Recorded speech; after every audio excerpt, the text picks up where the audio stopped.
É de verdade, o vídeo não tem edição, não tem Photoshop, não tem nada. E o interfone tocou. Então eu tive que interromper. Então pus lá a primeira parte, vou fazer a segunda agora. Bom, vamos lá.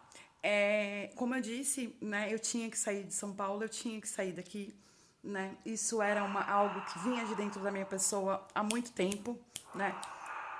Eu relato no meu livro que eu me separei em dezembro de 2014, né? Convivi ali durante vários meses dentro da mesma casa até me separar e ir embora. Então isso vinha, né, na minha vida há muito tempo, de me libertar totalmente. Porque tão longe, como eu já disse, né? A gente está vendo a prova aí do que são relações totalmente adoecidas.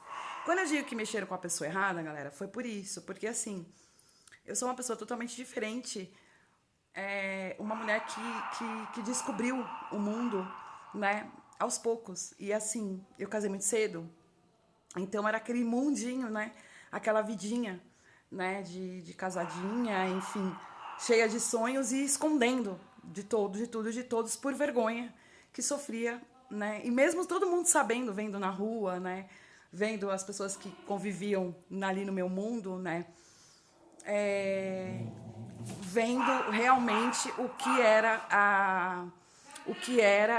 uma violência, né? Então a gente tem muito vergonha de explanar isso, né? Falar, enfim.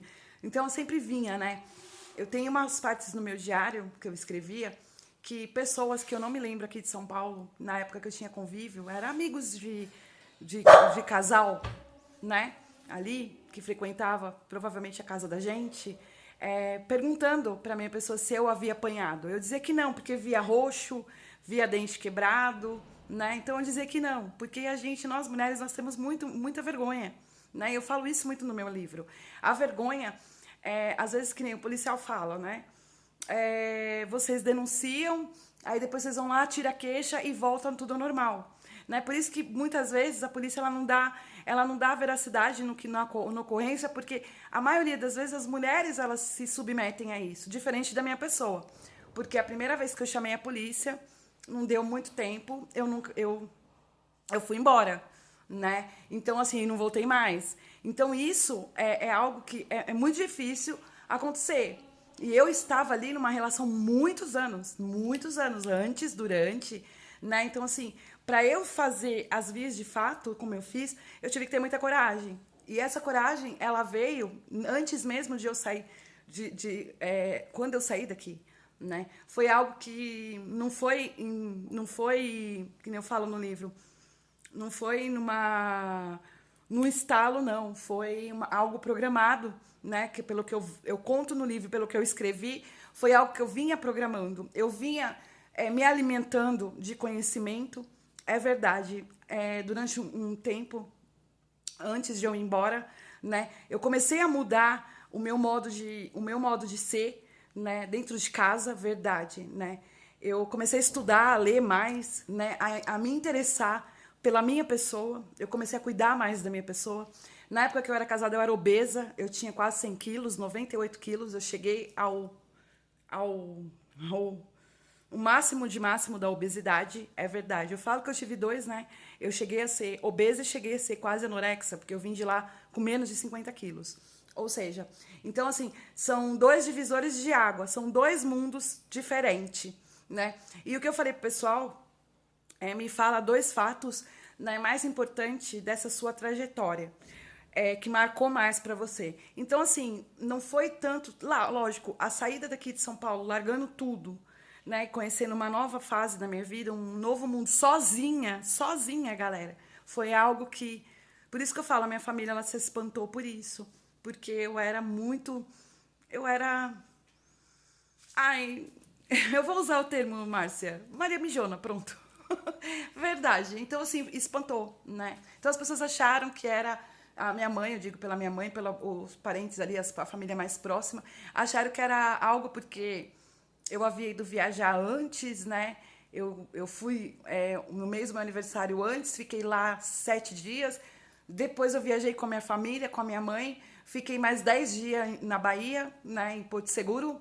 Então, eles acharam, pô, deixa ela ir viajar porque ela vai voltar. E não, foi de verdade. Então, minha mãe, ela teve a consciência que foi de verdade quando ela esteve a primeira vez no Recife, como eu digo no livro. Ela viu que foi de verdade, né? Que não tinha mais volta e que era uma nova fase da minha vida. Então ela tentou fazer o máximo para me ajudar, mas infelizmente não deu. Né? Então ela sempre teve do meu lado de uma forma ou de outra, porque eu sou filha dela. Então é difícil uma mãe que ama um filho virar as costas e falar, oh, não, ela nunca fez. Vocês podem ter certeza absoluta, a partir do momento que a minha mãe teve a ciência e a consciência de que a filha dela, ela vivia uma violência extremamente séria, ela nunca mais apoiou essa relação. E isso eu falo muito no livro, né? A parte da minha mãe eu falo demais no livro, né? Minha mãe queria vender o carro dela para me manter lá. Ou seja, então é uma parte muito importante. Mas mesmo assim, essa não foi a parte mais séria, que mais me marcou. Foi a vinda de lá para cá. Verdade. Porque foi sonhos frustrados, né? Tudo bem, eu vim outra mulher, eu vim outra pessoa, né? Eu vim mais amadurecida, é verdade. Eu ganhei algo que eu consegui algo dentro da minha pessoa que se eu não tivesse feito isso, eu não havia conseguido, que era me libertar realmente dessa relação. Com certeza, se eu não tivesse ido embora, eu ia fazer o ioiô, como muitas mulheres fazem, muitos homens fazem, vai e volta, vai e volta, vai e volta. Eu ia permanecer estagnada naquele relacionamento. Eu ia apodrecer ali dentro com um relacionamento podre. Eu ia ficar podre igual o relacionamento, verdade. Então, assim, isso eu falo. Essa é a melhor parte da minha saída daqui de São Paulo indo para lá, porque isso eu adquiri lá, né? Essa força, essa coragem de ficar sozinha, de ficar 2 anos longe de tudo e de todos, de sofrer mesmo, né? Sofrimento de verdade, sofrimento mesmo, galera. De, assim, pensa só, sofrimento de separação, longe da família, longe de casa, numa terra que você não conhece ninguém, sem trabalho, sem estudo. Foi um sofrimento grande demais para minha pessoa. Né? Um sofrimento elevado ao quadrado, como eu digo no livro. Por quê? Porque quando você se separa, quando uma mulher se separa e quando um homem se separa, mas principalmente uma mulher, né? Ela quer o carinho, o amor, o afago da família. Ela precisa desse acolhimento. Né? E eu não, eu fui embora. Eu fui embora de tudo e de todos. Então, além dessa sequela que eu estava, do relacionamento doente total, né? Mas a saída daqui, ida para lá, e chegando lá, passando tudo que eu passei, eu estava destruída. Eu estava destruída, né? Então, a volta foi muito difícil para minha pessoa, foi frustrante. Então, essa parte foi que eu falei para os editores. Eu falei, foi a pior parte da minha vida, chegar aqui em São Paulo, como eu digo no meu livro, e falar, eu voltei para casa da minha mãe sem nada, né? Inclusive sem minha filha, verdade. O que eu vou fazer da minha vida? Foi aí a tentativa de suicídio, verdade. Né? Porque a frustração foi gigante, isso foi um perigo eminente. Isso era, né, era para qualquer coaching ver, perceber o que eles fizeram. Mas não tinha assistência da Márcia. A Márcia, a gente se conheceu no dia, logo depois da tentativa de suicídio, verdade. Né? Ela me estendeu a mão. Então assim, como ela diz, isso, já que eles eram coaching, eles eram preparados, né? Eles deviam ter prestado atenção nisso, que você ia ter um abalo emocional gigante, voltando de lá com toda essa sequela. Mas não, eles continuaram brincando no seu aparelho de celular. Né? E testando a sua capacidade. E você precisando de amor, de afeto, de carinho, de acolhimento, né? E sendo atacada. Então, essa parte foi a pior para mim. Porque eu sabia que eu voltei para casa da minha mãe. O medo eminente de eu voltar para esse relacionamento por carência, né? Por carência. Não carência emocional, porque eu já sabia que aquilo ali não ia ter como, porque eu comecei a pegar, quando eu voltei de lá do Recife para São Paulo, eu já tinha nojo do meu ex-marido, né? Eu já fui com nojo e eu voltei com mais nojo ainda, isso foi importante, né? Então, assim, mas o medo da situação financeira, porque eu não tinha estudo, eu não tinha profissão, eu não tinha conhecimento, né? Então, assim, eu voltar para casa da minha mãe, o que ia ser? Né? O que ia ser? Então, o medo ali de ser dependente da minha mãe, né? De ter que depender da minha mãe para morar, para comer, né? Então, tá aí o retrocesso que os médicos não perdoam, né? Esse retrocesso, ele é inadmissível, porque foi um tratamento muito sério, né? Então, foram coisas que eu fui superando mesmo, né? Gigante. E esse foi a pior parte da minha vida. A pior parte da minha vida. E a segunda, que me deu mais aquele tchan, né? Como eu falo no livro, foi quando eu sentei no escritório que eu trabalhava na área financeira aqui na Praça da República, em São Paulo, e escrevi a minha carta para o juiz. Esse foi o maior impacto da minha vida. Isso aí não foi nem questão de medo, de nada, não, né? Mesmo com os problemas de memória, eu tenho isso bem cravado dentro da minha memória. Eu trabalhei muito isso durante o meu tratamento. Eu senti essa emoção, verdade, né? Obrigado à neurociência, né? Para poder dar veracidade tanto para os editores, como para os leitores, e como para a família e para quem tem dúvidas, né? Esse foi um momento muito sério na minha vida, de eu escrever ali para o juiz que eu não queria nada, que eu queria aquilo anulado, que eu queria o sumiço da minha pessoa, eu queria o desvínculo total, desvincular a minha imagem com a imagem daquela pessoa, e eu não queria nada, né? Então, isso foi uma prova, como diz a minha médica, de que eu estava curada, verdadeiramente, né? Que aquilo para mim era um diploma de que tá aqui, ó, você é capaz. Você não precisou voltar para o seu relacionamento, você não precisou se humilhar, você não precisou de uma xícara ou de um prato para dividir, você tem capacidade para começar do zero. Então, galera, foram 2 começar do zero, na verdade foram os 3, né? A saída daqui para lá, a volta de lá para cá e a carta abdicando mão dos meus direitos. Então foram 3 começar do zero, né? Então foi a partir da carta que eu me senti curada, né? Mesmo com tudo, eu me senti curada, né? Para eu ter essa coragem de fazer o que eu fiz, foi uma cura que veio de dentro da minha pessoa. Eu falei, eu tô curada de tudo, né? Eu tenho como andar com as minhas pernas, né? E, enfim, então é isso que eu falo, que eu falei para os editores, eu falei para os meus médicos, né? E eu tô falando aqui hoje para vocês. Isso é muito importante. Então, por isso que a gente não aceita esse retrocesso, né? Esse tipo de situação constrangedora de toda hora sair e entrar de trabalho, né? Testar a minha capacidade. Isso é muito grave, porque assim, uma mulher como eu era uma dona de casa, galera. Então, assim, porque você tinha atividades com ele, ok, mas como eu falo no meu livro, eu não tinha produtividade da minha pessoa, eu não via resultado com a minha pessoa, né? Por isso eu falo muito nas empresas que eu vou fazer entrevista ou que eu estou atuando, que eu me cobro muito, né? A Cacau, ela foi uma das últimas a saber disso, né? A ter mais contato comigo ali. Ela foi uma das últimas a saber disso. Essa última empresa aí, nem tanto porque eu vou ser bem sincera, a Jade era muito inexperiente, né? Ela estava entrando naquele cargo dela naquela época, ela estava montando a equipe dela, diferente da Cacau. A Cacau, ela veio ali, né, naquela vibe de lutar ali pela equipe dela, então ela sabia, né, o que realmente era começar ali do zero. Então a Cacau, eu falo muito dela porque eu fui bem sincera com a Cacau, né? Eu falei assim para ela, eu me cobro demais. Eu cobro a minha produtividade. Não precisa um superior meu vir a cobrar nada da minha pessoa, porque eu mesmo vou me cobrar. Verdade, se eu não estou produzindo, eu vou perceber na hora e eu vou fazer com que eu produza, né? Porque a minha médica, ela dá um feedback disso justamente por causa da carta, né? Porque quando eu fiz a carta, eu sabia que eu era capaz de sobreviver e me sustentar e me bancar. Verdade. Então, tá aí a cobrança, né, da minha pessoa. Esse lance de carreira, de profissão, isso é muito bacana, porque quando eu tive alta dos médicos, né, da psiquiatria, e eu tive o ok da neurociência, vai colocar em prática tudo aquilo que a gente estudou, é verdade que logo de impacto veio uma administração de empresa, eu vou levar isso, eu falo isso no livro e eu vou levar isso o resto da minha vida, pode ser daqui 30, 50, 90 anos.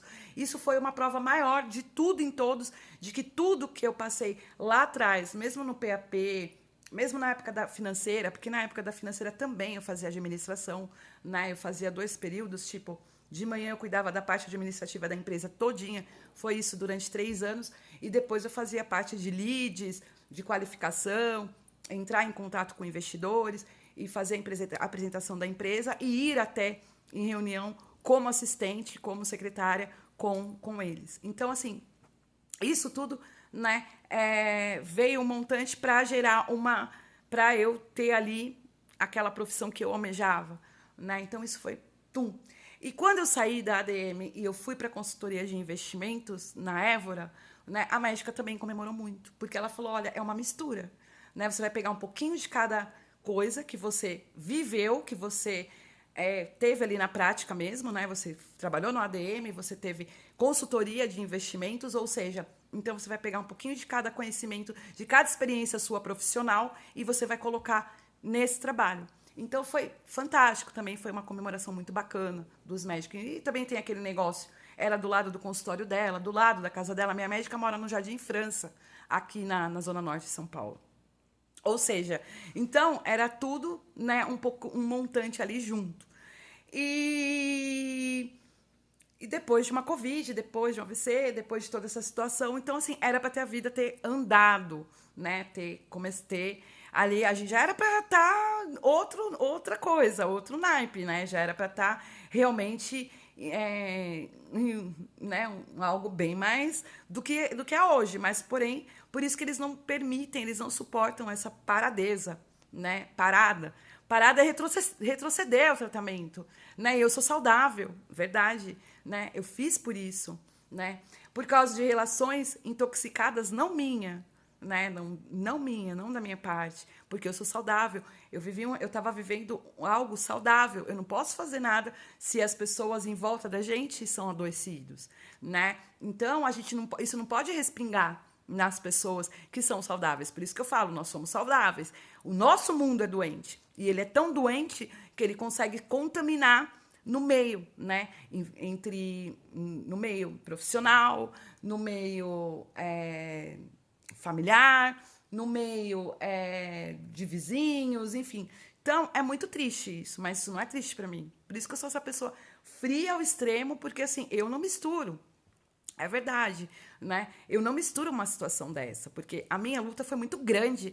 É muito diferente vocês pegarem uma pessoa que já tem carreira, já tem profissão, é uma pessoa que já é independente, mesmo numa relação doente. Eu vou dar um exemplo, né? Tem diversas pessoas famosas aí na mídia.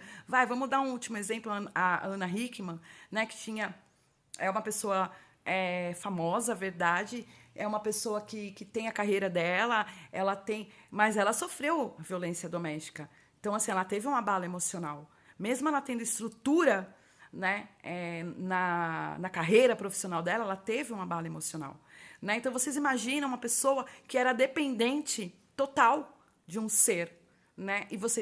E essa pessoa evoluir a tal tamanho, né? E separada por causa desse mesmo ser misturado com outro tipo de relação e dinheiro e poder.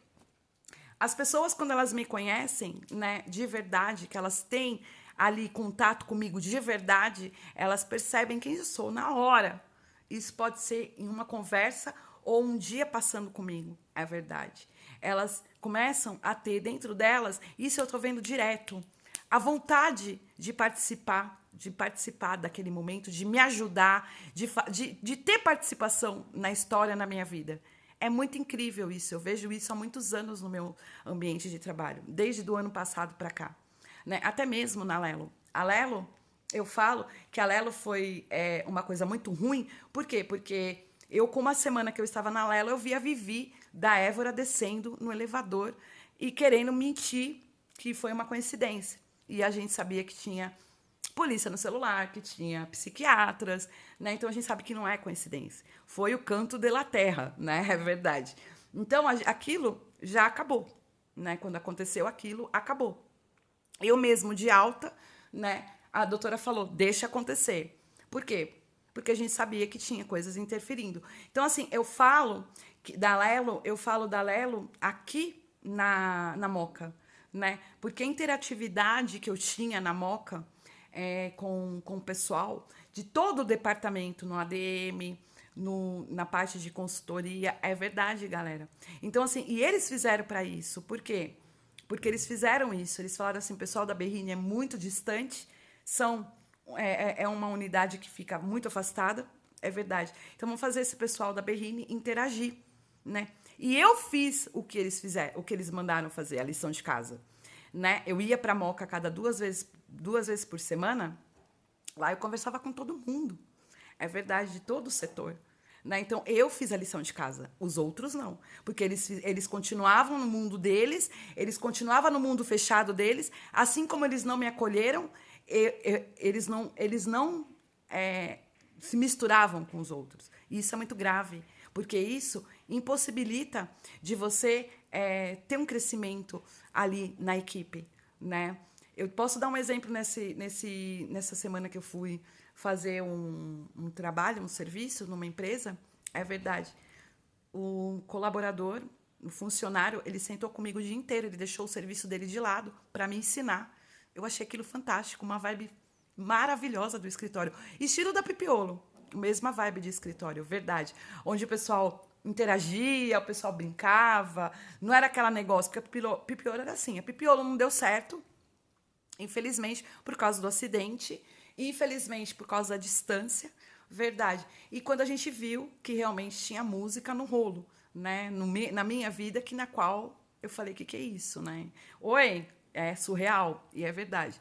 Mas foi maravilhoso o período que eu fiquei lá. Eu aprendi muito, né? Aprender o B2B, isso é maravilhoso, isso é fantástico, é algo que só tem a acrescentar no meu currículo, é verdade, na minha experiência profissional. Então, voltando a falar desse trabalho, né? Então, assim, uma galera que vinha te ensinar ali. Um dia, galera, um colaborador parou o serviço dele, verdade. Fabiana, eu estou aqui para te auxiliar, para te passar o serviço, para você aprender comigo do jeito que eu faço, do jeito que eu faço, eu quero que você faça. Isso é muito importante. Foi dessa forma que eu fiz quando eu estava na Évora que a menina entrou, que eu já estava para sair, né, a Alana. Eu fiz exatamente igual. Senta aqui do meu lado. Eu vou te passar tudo do jeito que eu sempre fiz. Sempre atendi meus clientes. Eu quero te passar. Ainda brinquei com ela, porque se um dia eu sair, você vai fazer igual a minha pessoa. Estou te falando para você fazer assim, assim, assim. E ela, como eu, na humildade de aprender, isso é importante. Né? Você tem a humildade de aprender e a gratidão de chegar numa pessoa dessa que está perdendo o tempo dela, está parando o serviço dela, está deixando de ganhar o dinheiro dela para ensinar uma pessoa que está chegando na empresa para somar. Esse é o detalhe. A gente chega na empresa para somar. Foi o que aconteceu na SDP Assessoria. Eu não cheguei para roubar cargo de Verônica, eu não cheguei para disputar homem com como que é o nome? Isabel, verdade, nem para orar na Bíblia, na igreja, sei lá do que, como ela sentou comigo do lado, querendo tirar o meu demônio, né? É verdade, galera. Então, assim, tá aí o erro, né? O erro tá aí, da mistura de vida pessoal com profissional. Então, é isso, né? Eu não falo, é óbvio, na entrevista eu não falei desses últimos trabalhos, porque eu tô dizendo que eu falei dessa entrevista pro pessoal em novembro de 2023, então eu falei, né, em questão da Prime e falei em questão da Évora.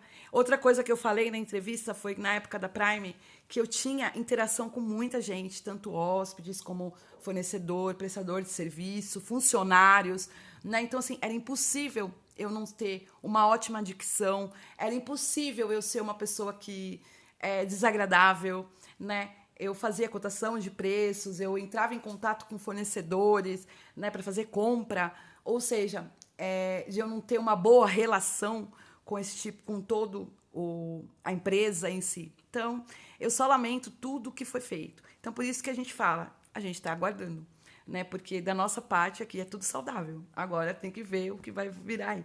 Então é isso. Um beijo, amor, amores, se cuidam. E é só um pouquinho do que é a Fabi hoje.